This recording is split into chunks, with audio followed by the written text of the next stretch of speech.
I think a lot of people are aware that there's more to putting on a show than they realise, but I'm not sure they're aware how much there is. And I think one of the interesting things about Solstice is Shia and everything that's happened in the last couple of years could not have happened without the lockdown, because you just didn't have the time to invest. Yeah.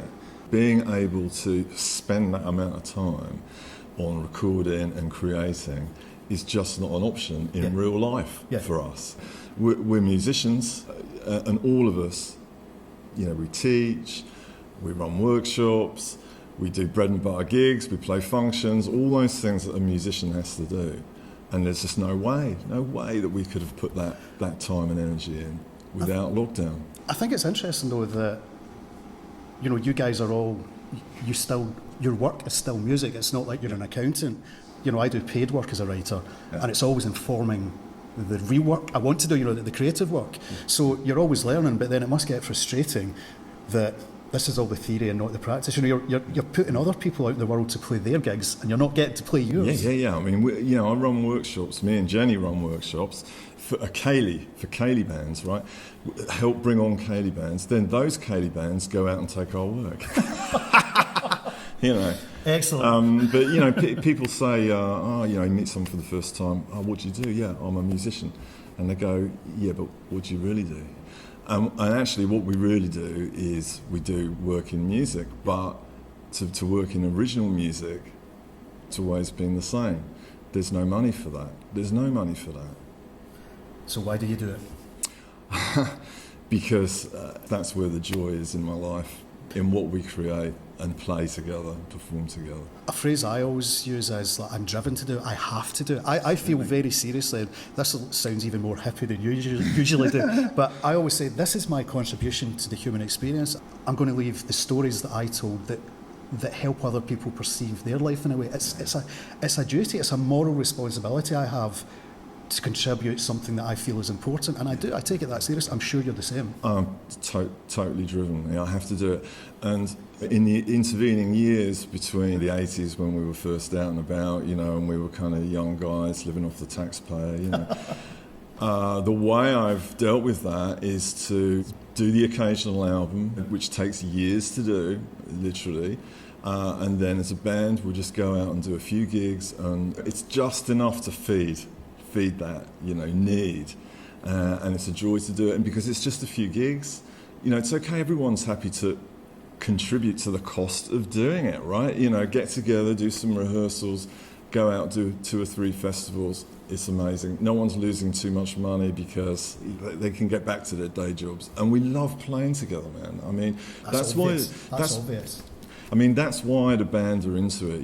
They love the music, but they love playing together. We're friends, we're close. Yeah. So as long as we get that once in a while, then we could deal with it, right? And also we play together anyway at functions and people's weddings and stuff like that. But of course, really, what we really want is to be playing original music to as many people as we can. And lockdown has presented us with that opportunity, and it's a thrill. But it's also a double-edged sword, isn't it? Because the problem we have, and regardless of whether it's the music industry or any other industry, all small businesses reach a point at which you've had a bite of success, it's working, but the next step forward is going to involve serious financial agony, because you have to stop doing the stuff that helped you fund the project so far. But if you stop now, and Shia, if Shia was to be your last album, that's criminal. Do you know what I mean? So the next few months, the next year or so, I mean, it must be a bit. Yeah. I mean, it's. I can't believe it's happening. That's the truth. I can't believe it's happening. This opportunity and people that are coming to the music and the joy in the band, and we're riding this wave of creativity and kind of recognition, really, of what we've been doing for a long time. And it's so precious, okay? And we want to embrace it. But you're right, the practicalities of achieving that are problematic. We just can't, as a band, drop all our other work because we've got to live.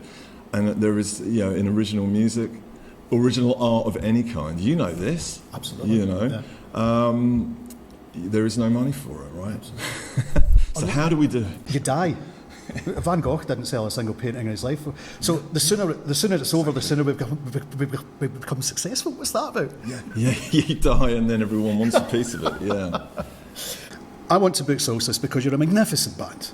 Love what you do. She is brilliant. I'm sure the next album will be even better. And I hope you'll let me hear some of it soon. There's your cup. Thank you. This is what I'm going to pay you for Solstice to perform. Okay. Now, how does that split up between, you've got so many rehearsals, travelling, accommodation, office work, planning, booking for the next thing, investing in the future, all that kind of stuff. How does that split? Yeah. Okay. So, typically, the kind of fee that we will be offered and what we're working with at the moment, for me to pay, we have 9 people in the band, we have a sound engineer, and we really want to use the sound engineer because he knows the music, he understands it, he's a musician, he's part of the band, right? So for me to give those guys enough money to get to the gig, their travel expenses, I'll take that out, right? That's it. That's the it. travelling expenses. And that's it all going. It's gone. 10 people get to the gig and hopefully got enough gas to get home again. No sandwich. So, where does the rest of it come from? Well, I mean, each member of the band is contributing because when they come and play with Solstice, they're losing money that they could be earning somewhere else. Yeah. Okay, and my thing is that I desperately want to make it worthwhile in some way, at least get them some food, right? I'm not kidding. So the rest of it, that comes out of my pocket, right?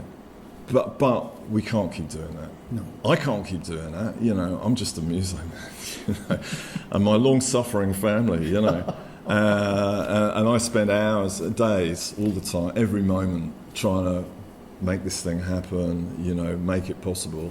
And I can't fund it too. So we're at that, like you defined, we're at that point right now where something's got to change. And as a band, we come from the free festival thing, man. Everything's free, man. And trying to get support from people for the art, is something we've never done, and it's kind of not part of what we are, but it is something that we're going to have to confront. But then, if we have all these, some beans, Blackadder. I wanted to use that Blackadder quote. Some beans. But so we've got 3 beans, and I add 1. How many have we got now, Maya? Some beans. But there are people out there with beans, aren't there? And there are people out there who love Solstice, and if they want follow up to Shia, which has its own costs that we're not even come close to discussing. Sure. All these beans can be turned into musical magic.